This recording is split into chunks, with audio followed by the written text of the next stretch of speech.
नमस्कार साथियों, स्वागत करते हैं आप सभी का सीडीपी के इस बेहतरीन ज़बरदस्त सेशन में। कैसे हैं आप सभी? आई होप कि बहुत ही अच्छे होंगे। तो साथियों, अगर आप जे टेट की यानी कि झारखंड टेट की तैयारी कर रहे हैं तो ये वीडियो आपके लिए बहुत ही ज़्यादा टेट एग्ज़ाम में हेल्प करेगी आपकी। तो चलिए क्लास को स्टार्ट करते हैं। आज का अपना पहला प्रश्न है कि नरेश और मुकेश उम्र में लगभग बराबर हैं, लेकिन दोनों के संज्ञानात्मक व सामाजिक विकास में अंतर है। यह किस सिद्धांत के कारण है?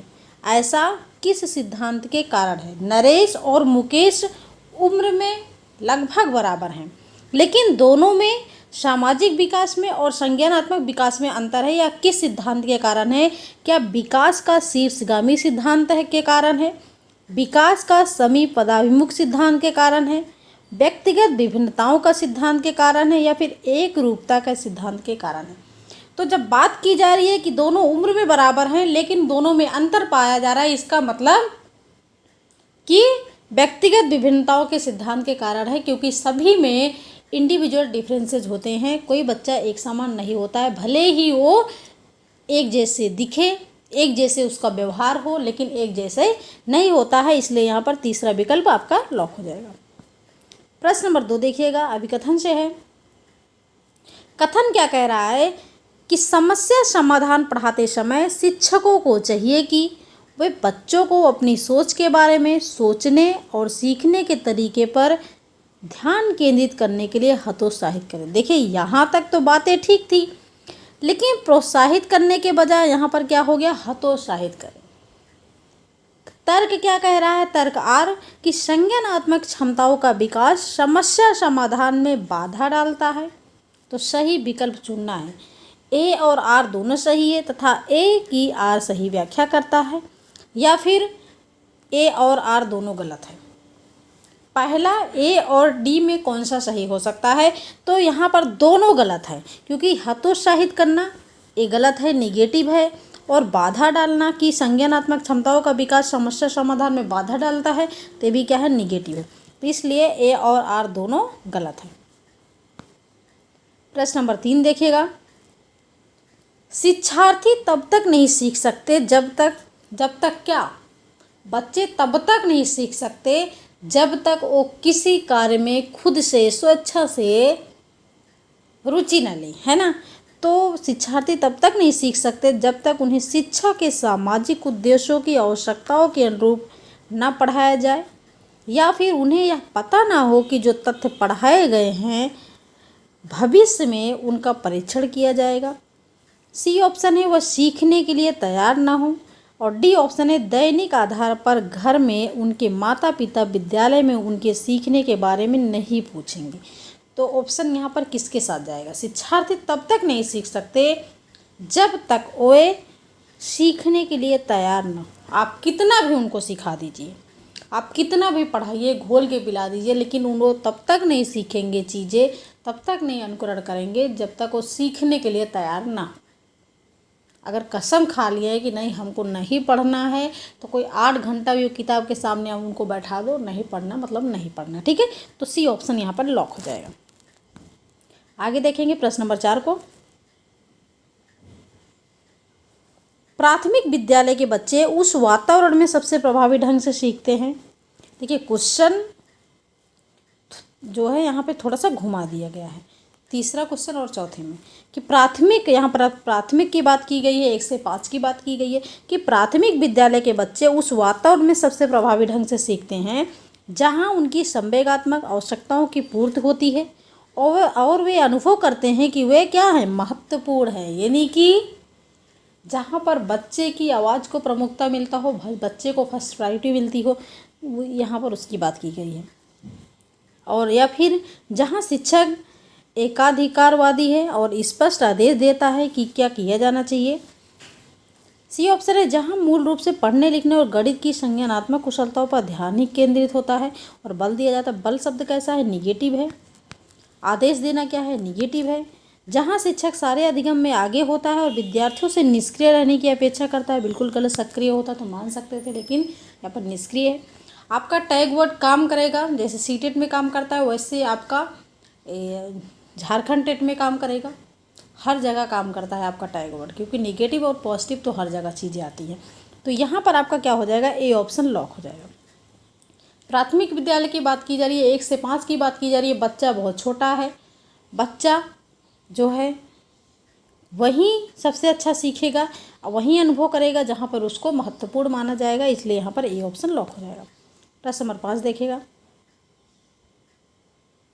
तो साथियों वीडियो कैसी लग रही है, अगर अच्छी लग रही है तो वीडियो को लाइक कर दीजिए एंड शेयर कर दीजिए अपने दोस्तों में, जो लोग पहले से जुड़े हैं और जो लोग अभी जुड़ रहे हैं, इस क्लास से पहली बार जुड़े हैं, वो लोग चैनल को सब्सक्राइब जरूर कर दीजिए। विकास के संदर्भ में निम्न में से कौन सा कथन सही है। यहाँ पर बात की जा रही है कि विकास के संदर्भ में निम्न में से कौन सा कथन सही है। तो विकास केवल विद्यालय में होने वाले अधिगम से होता है, क्या घर पे आपका विकास नहीं होता है। अब 1 से 3 साल तक तो घर पे ही रहते हैं बच्चे, तो क्या उनका 3 साल तक डेवलपमेंट नहीं होता है। विकास केवल बाल्यावस्था के दौरान होता है, शैशवावस्था किशोरावस्था में नहीं होता, जबकि शैशवावस्था में 90% विकास हो चुका होता है। विकास बहुआयामी होता है, या डी ऑप्शन है विकास की दर सभी संस्कृतियों में सभी के लिए समान होती है। क्या विकास जो है सभी के लिए समान होता है। तो यहाँ पर पूछा गया कि कौन सा कथन सही है, तो सही आपका सी ऑप्शन हो जाएगा, विकास बहुआयामी होता है, बहुत से आयामों में विकास होता है, मतलब अलग अलग विकास होता है, हर एक क्षेत्र में होता है। सी ऑप्शन लॉक हो जाएगा, बाकी गलत है। प्रश्न नंबर 6 देखिएगा। निम्नलिखित में से कौन से कथन सही नहीं है। देखो एक जगह पॉजिटिव पूछा गया, दूसरी जगह निगेटिव पूछा गया कि निम्नलिखित में से कौन से कथन सही नहीं है, और निगेटिव के साथ हमेशा हमें निगेटिव चाहिए। तो विकास क्रमबद्ध व व्यवस्थित होता है, बिल्कुल सही। पहले शैशवावस्था, बाल्यावस्था, किशोरावस्था, प्रौढ़ावस्था तो व्यवस्थित होता है। विकास केवल आनुवंशिकी से प्रभावित होता है। क्या विकास आनुवंशिकी से ही प्रभावित होता है, हैं? उसके लिए वातावरण यानी कि पर्यावरण और जो है आनुवंशिकी दोनों चीज़ें ज़रूरी होती हैं। विकास के सभी क्षेत्र एक दूसरे पर निर्भर होते हैं, और विकास की गति व्यक्तिगत होती है। और यहाँ पर पूछा गया कि ऐसा कौन सा है जो नहीं है। तो यहाँ पर पॉजिटिव आपका डी ऑप्शन भी है और सी ऑप्शन भी है, लेकिन बी ऑप्शन यही आपका निगेटिव है। ठीक है, यही आपका सही हो जाएगा कि विकास केवल आनुवंशिकी से प्रभावित होता है, यही क्या है, यही आपका निगेटिव है, और आपको निगेटिव ही चाहिए। प्रश्न नंबर 7 देखिएगा। समावेशी शिक्षा शब्द का अर्थ है। समावेशी शिक्षा, समावेशी शब्द से, इंक्लूसिव एजुकेशन मतलब शब्द से ही लग रहा है कि जिसमें सारे बच्चे हों, सारे बच्चे समाहित हो। सारे बच्चे का मतलब कि सामान्य बच्चों के साथ साथ विशिष्ट बच्चा भी हो। विशिष्ट का मतलब होता है वो दिव्यांग हो, विकलांग हो, किसी भी जाति धर्म संप्रदाय का बच्चा हो, आपके साथ एक समावेशी कक्षा में अगर वो शिक्षा ग्रहण कर रहा है तो वो कक्षा समावेशी होती है। और बात की जा रही है समावेशी शिक्षा की, तो अनुसूचित जाति और अनुसूचित जनजाति के बच्चों की शिक्षा होगी क्या, समान बच्चों के साथ साथ विकलांग बच्चों की शिक्षा। आपको आंसर मिल गया बी ऑप्शन की सामान्य बच्चों के साथ साथ विकलांग बच्चों की भी शिक्षा समावेशी शिक्षा। समान विशिष्ट बच्चे हमेशा, विकलांग का मतलब वो चाहे दृष्टिबाधित हो या फिर श्रवणबाधित हो, विकलांग में ही आएंगे।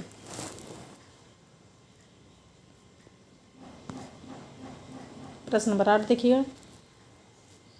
हार्वर्ड गार्डनर के सिद्धांत में, यहाँ पर डॉट डॉट होना चाहिए, हार्वर्ड गार्डनर के सिद्धांत में डॉट डॉट बुद्धि वाले व्यक्ति वनस्पतियों और अलग अलग जीवों को पहचानते हैं और मौसम को लेकर उनकी अच्छी समझ होती है। या भाई ऐसे लोग किस बुद्धि के अंतर्गत आते हैं। हार्वर्ड गार्डनर ने बताया है कि व्यक्ति में 8 प्रकार की बुद्धि पाई जाती है। 8 प्रकार की बुद्धि पाई जाती है। तो ऐसे बुद्धि वाले व्यक्ति जो उन वनस्पतियों और जीवों को पहचानते हैं और मौसम को लेकर उनकी अच्छी समझ होती है, क्या अंतर्वैयक्तिक बुद्धि वाले होंगे, अंतःवैयक्तिक, भाषाई बुद्धि या फिर प्राकृतिक बुद्धि। बताइए क्या होगा। देखो वनस्पतियाँ किस में आती हैं, आपकी प्राकृतिक। वनस्पतियाँ प्राकृतिक है भाई, नेचुरल है। जीव के कैसे है भी आपके प्राकृतिक है, नेचुरल है। मौसम को कोई बदलता तो है नहीं कि आज मौसम को बदल देते हैं, बारिश करवा देते हैं, आज धूप हो जाएगी, है ना। तो जब प्राकृतिक है और जब प्राकृतिक इनको जिनकी अच्छी समझ होगी, इसका मतलब प्राकृतिक बुद्धि वाले होंगे। डी ऑप्शन सही हो जाएगा क्योंकि आपके क्वेश्चन में ही आंसर छिपा है। प्रश्न नंबर 9 देखिएगा कि किसने मनोवैज्ञानिक प्रयोगशाला की स्थापना सर्वप्रथम की थी। किसने मनोवैज्ञानिक प्रयोगशाला की स्थापना सर्वप्रथम की थी।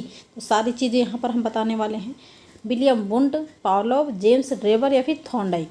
क्या हो जाएगा यहाँ पर आंसर? ए ऑप्शन हो जाएगा, विलियम वुंड ने। किसने मनोवैज्ञानिक प्रयोगशाला की स्थापना सर्वप्रथम की थी? तो विलियम वुंड ने। कब की थी? जब बात आती है कब की थी, तो 1879 ईस्वी में। और कहाँ की थी? तो जर्मनी के लिप्जिंग नामक स्थान पे।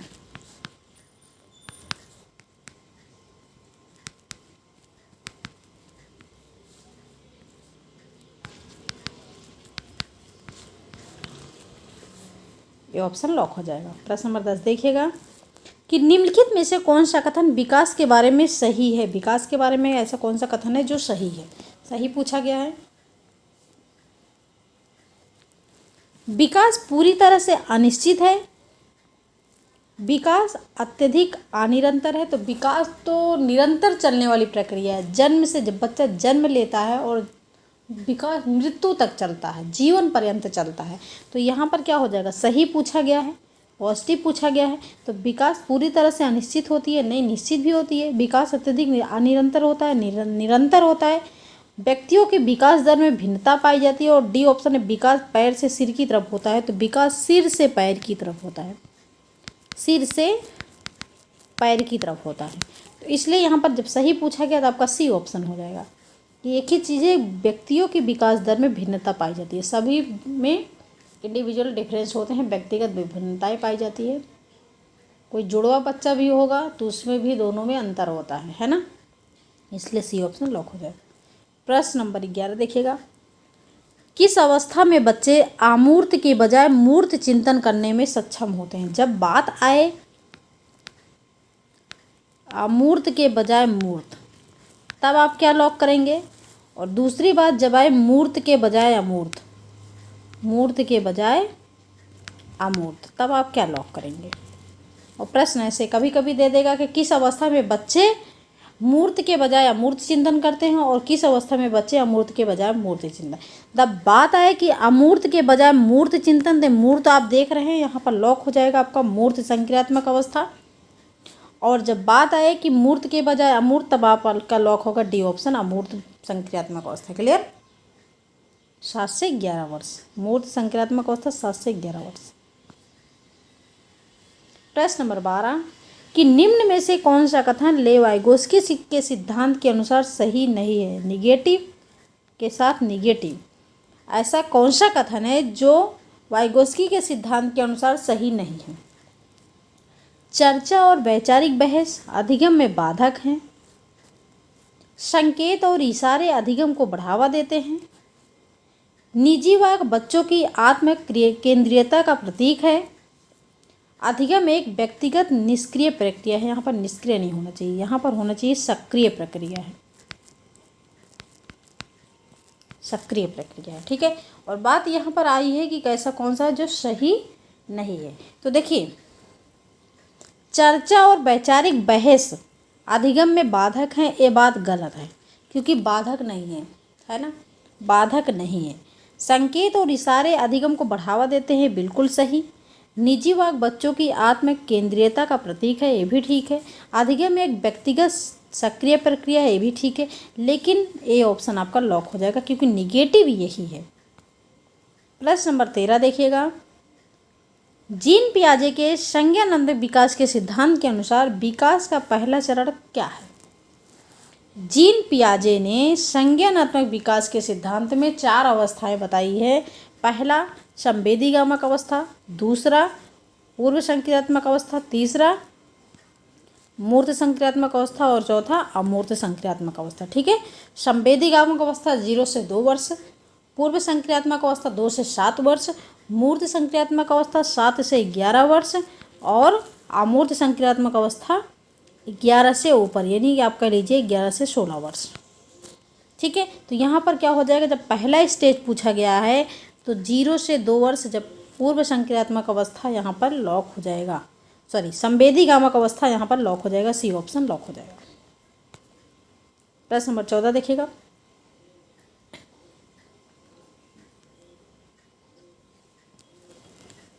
प्रश्न नंबर 14 क्या पूछ रहा है? क्वेश्चन आपका थोड़ा बहुत इधर होता है, वो चाहे एस टेट हो, सी टेट हो, यूपी टेट हो, या फिर झारखंड टेट हो, है ना। तो यूपी टेट में है कि थोड़ा सा पेडागोजी के क्वेश्चन उसमें नहीं आते हैं, ऐसे कॉन्सेप्ट क्वेश्चन आते हैं। बाकी सारे क्वेश्चन सेम ही होते हैं, बस इधर उधर थोड़ा सा बदल जाता है, क्वेश्चन तो सेम ही रहते हैं। लड़के हमेशा यंत्र विज्ञान में अच्छे होते हैं और लड़कियां कढ़ाई करने में। यह कथन क्या कहलाता है, यह कथन क्या दर्शाता है? तो देखिए, जब बात की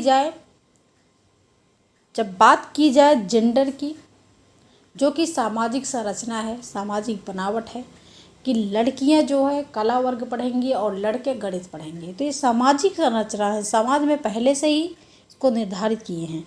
तो ये जो है, यह कथन क्या दर्शाता है? जेंडर समता, जेंडर समानता, जेंडर अनुरूपता, फिर जेंडर रूढ़िवादिता। तो यहाँ पर डी ऑप्शन लॉक हो जाएगा, जेंडर रूढ़िवादिता। जब भी ऐसे प्रश्न आए, जेंडर रूढ़िवादिता आपका हो जाएगा। प्रश्न नंबर 15 देखिएगा। लेव वाइगोस्की ने बच्चों के विचारों के विकास में निम्न में से किसकी भूमिका को महत्व माना है? लेव वाइगोस्की ने बच्चों के विचारों के विकास में निम्न में से किसकी भूमिका को महत्वपूर्ण माना है? सबसे पहले तो लेव वाइगोस्की ने सामाजिक सांस्कृतिक सिद्धांत दिया है। उनका मानना है कि बच्चा समाज में रहकर अच्छा डेवलपमेंट कर सकता है। बच्चे का जो विकास होता है समाज में रहकर होता है, तो सामाजिक उपकरणों द्वारा होता है। तो यहाँ पर बात की जा रही है कि विकास में निम्न में से किसकी भूमिका को महत्वपूर्ण माना है? सामाजिक अंतःक्रियाएं, आनुवंशिक परिपक्वता, व्यवहार का शास्त्रीय अनुकूलन, या फिर पुनरावृत्ति एवं अभ्यास। तो ये ऑप्शन लॉक हो जाएगा, सामाजिक अंतःक्रिया। जब सामाजिक आ जाए, अंतःक्रिया आ जाए, तो समझ लीजिए लेव वाइगोस्की की बात यहाँ पर हो रही है कि बच्चा समाज में रहकर अंतःक्रिया कर कर लोगों के बीच अपनी बातें रखकर वो अपना विकास कर सकता है। ये ऑप्शन लॉक हो जाएगा। प्रश्न नंबर 16, जन्मजात प्रेरक नहीं है। जन्मजात प्रेरक का मतलब होता है कि जो बच्चा जन्म से ही लेकर पैदा होता है, जन्म से ही लेकर। और यहाँ पर पहले आप जन्मजात समझिएगा, फिर जन्मजात प्रेरक कौन सा नहीं है। तो नींद क्या है? क्या नींद वो जन्म के बाद किसी का अनुकरण करता है तब वो सोने का प्रैक्टिस करता? नहीं। तो ये क्या है भाई? ये जन्मजात प्रेरक है। प्यास का है, क्या है? ये भी जन्मजात प्रेरक है। भूख क्या है? ये भी जन्मजात, बच्चा जन्म लेते ही उसको भूख लगती है। तो जन्मजात के प्रेरक का मतलब कि जन्म से पहले वो जो अपने लेके आता है। लेकिन आदत क्या है? आदत तो यहाँ समाज में रहकर वो अर्जित करता है, दूसरों का अनुकरण करता है। जैसे उसको साथी संगत मिल जाती है, वैसे वो बन जाता है। तो आदत क्या है? ये जन्मजात प्रेरक नहीं है, यही निगेटिव है, यही बी ऑप्शन आपका लॉक हो जाएगा। प्रश्न नंबर 17, बालक किसी कार्य को अपनी इच्छा से करता है। वह है अपनी इच्छा से करने का मतलब कि स्वेच्छा से करता है। और स्वेच्छा कब आती है? अंदर से आती है, जब मन करता है कि नहीं हमें ये करना चाहिए, हमें पढ़ाई करना चाहिए ताकि हम अच्छे नंबर ला सकें। तो स्वेच्छा से करता है, जब अपनी इच्छा से करता है तो हमेशा वो सकारात्मक प्रेरणा के अंतर्गत आता है। प्रश्न नंबर 18 देखिएगा। एक बाल केंद्रित कक्षा कक्ष में शिक्षक की कोई भूमिका नहीं होती, एक निष्क्रिय भूमिका निभाता है, अधिगम को बढ़ावा देने के लिए एक सहयोगात्मक कक्षा संस्कृति का निर्माण करता है, बच्चों को निर्देश देने के लिए एक तानाशाह की भूमिका। गलत। निर्देश देना गलत, निष्क्रिय भूमिका ये भी गलत, कोई भूमिका नहीं होती ये भी गलत है। एक बाल केंद्रित कक्षा कक्ष में शिक्षक की भूमिका होती है, इसलिए सी ऑप्शन लॉक हो जाएगा कि एक बाल केंद्रित कक्षा कक्ष में शिक्षक अधिगम को बढ़ावा देने के लिए एक सहयोगात्मक कक्षा संस्कृति का निर्माण करता है। बाल केंद्रित मतलब चाइल्ड सेंटर्ड एजुकेशन। प्रश्न नंबर 19, निम्न में से बच्चों के प्राथमिक सामाजिकरण की संस्था कौन सी है? प्राथमिक समाज, यहाँ पर प्राथमिक की बात की जा रही है कि प्राथमिक सामाजिकरण की संस्था कौन सी है।